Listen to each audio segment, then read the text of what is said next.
Hey folks, Cool18 here. With the fact that EU4 just went on sale today on the Steam holiday sale, there's been an increase in the number of emails I've gotten asking me what expansions are the one that you have to get, or rather than expansions, which downloadable content is the important thing to pick up for EU4. So this is a quick little guide on what the difference is, because there's quite a lot of stuff, and there's a lot of it you don't need as a basic experience.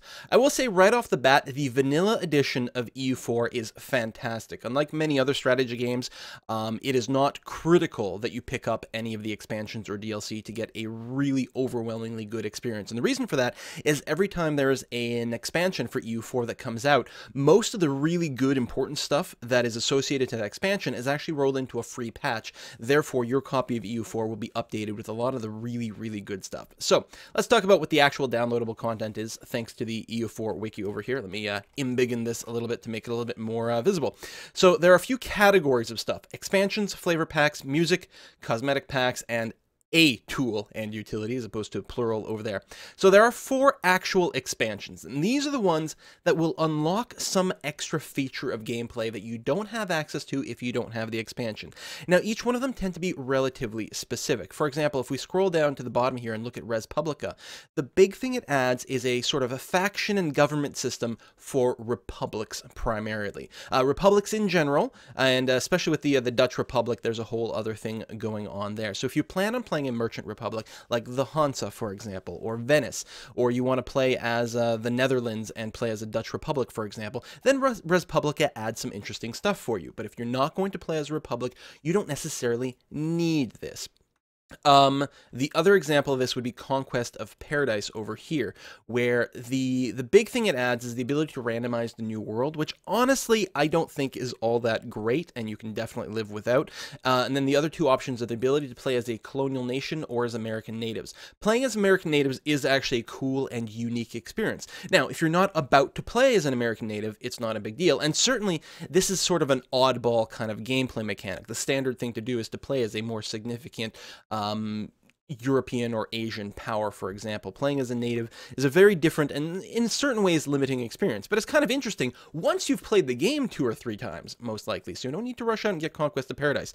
The ability to play as a colonial nation is a very kind of edge thing. If you really want to do the American War of Independence, then this is the way, this is what you would need to have to really get the full flavor of it there. So that leaves 2 other things.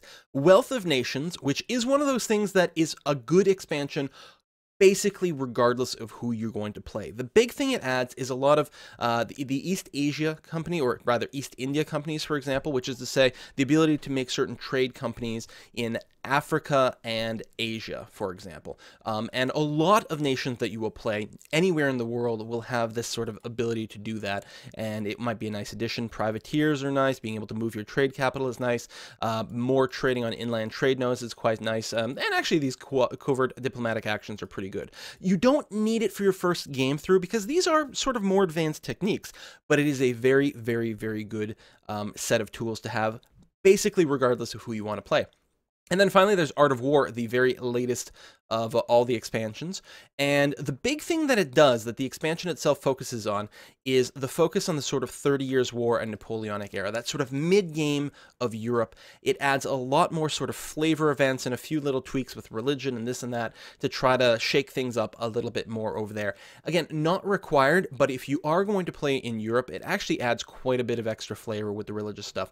Again, the vanilla game is exceptionally good, and you will not feel like you're having a reduced experience if you don't have any expansions whatsoever. But if you want to get the maximum amount of gameplay you possibly can, while a lot of this content is currently on sale, I at least recommend you get Wealth of Nations and Art of War. They're both excellent, and there's absolutely nothing wrong with getting Conquest of Paradise and Res Publica. In fact, I feel that the least important one is probably Conquest of Paradise, unless you want to play as the natives, which everyone should do once, but it's really not a priority. And the trade republics, I think, are quite cool. So next up, we've got our flavor packs.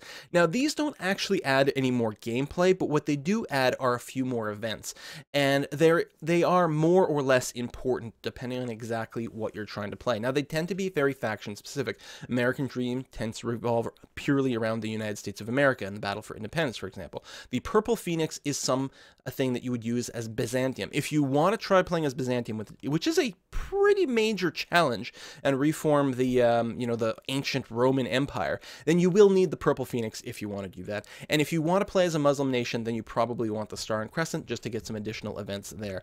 It is flavor, but the events do potentially generate more claims or cores or this or that, not to mention just being slightly more interesting. After that, you're left with the music packs and the cosmetic packs. These are completely 100% optional. They just add a little bit more sort of flavor and visual and audio sort of depth to the game if you're interested in that sort of thing.